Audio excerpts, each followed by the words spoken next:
Creating waves this morning. Remember Mitt Romney's infamous 47% remark at a private meeting with fat cat donors? On the secretly recorded tape, Romney pretty much wrote off nearly half of Americans, saying they're in the bag for Obama because they rely on government handouts. There are 47% of the people who will vote for the president no matter what. All right, there are 47% who are with him, who are dependent on government, who believe that they are victims, who believe that government has a responsibility to care for them, who believe that they're entitled to health care, to food, to housing, to you name it. But that's an entitlement, and the government should give it to them. And they will vote for this president no matter what. As you well know, Romney took a lot of flack for that blunt assessment and said, yes, the words were inelegant, but he said they were also true. It's a message which I'm going to carry and continue to carry, which is, look, the president's approach is attractive to people who are not paying taxes because, frankly, my discussion about lowering taxes isn't as attractive to them, and therefore I'm not likely to draw them into my campaign. But last night, Romney had a complete about-face. Now he is denouncing that remark altogether. Clearly, in a campaign with hundreds, if not thousands, of speeches and question and answer sessions, now and then you're going to say something that doesn't come out right. In this case, I said something that's just completely wrong. And I absolutely believe, however, that my life has shown that I care about 100%. And that's been demonstrated throughout my life. And this whole campaign is about the 100%.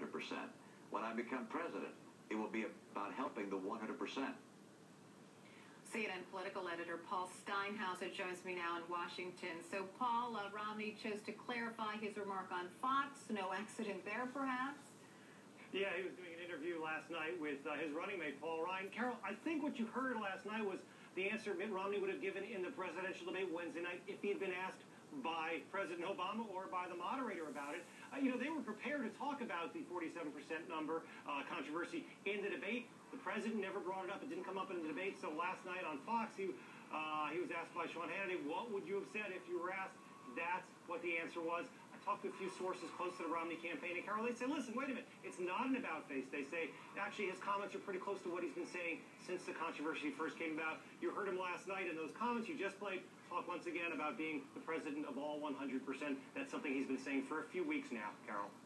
Yeah, but he never totally rejected what he said in that secretly recorded tape. So his camp is now saying that his thoughts on the 47% remark are consistent. They're saying that it isn't very different than what he's been saying all along. But yes, the words that you played do sound to me to be a little bit different than what he said in the past. Those comments you played up from September 17th in that impromptu news conference in California right after the controversy first broke. Carol? Okay, so in light of the changing or not changing comments about the 47% remark, the president was on the campaign trail yesterday. He says Romney is guilty of reinventing himself. Listen to the president. When I got on the stage, I met this very spirited fellow who claimed to be Mitt Romney. But I know it couldn't have been Mitt Romney. Because the real Mitt Romney's been running around the country for the last year promising $5 trillion in tax cuts that favor the wealthy. And yet, the fellow on the stage last night, who looked like Mitt Romney, said he did not know anything about that. So, of course, Paul, Democrats are saying, where was that guy during the debate? But that point aside, I mean, will this new message resonate? You saw a lot of energy there from the president in both his rallies yesterday, but this is the theme coming from the Obama campaign and from the candidate himself now that Mitt Romney's maybe twisting the facts and he's a different man, he's a changed man, maybe he's moving to the middle. I think you're going to hear a lot more of that, Carol. And we just got reaction from the Romney campaign on the unemployment report. Their first line from their statement, this is not what a real recovery looks like. Stay tuned, Carol. Okay, I'm sure there'll be more later. Paul Steinhauser, live in Washington. The man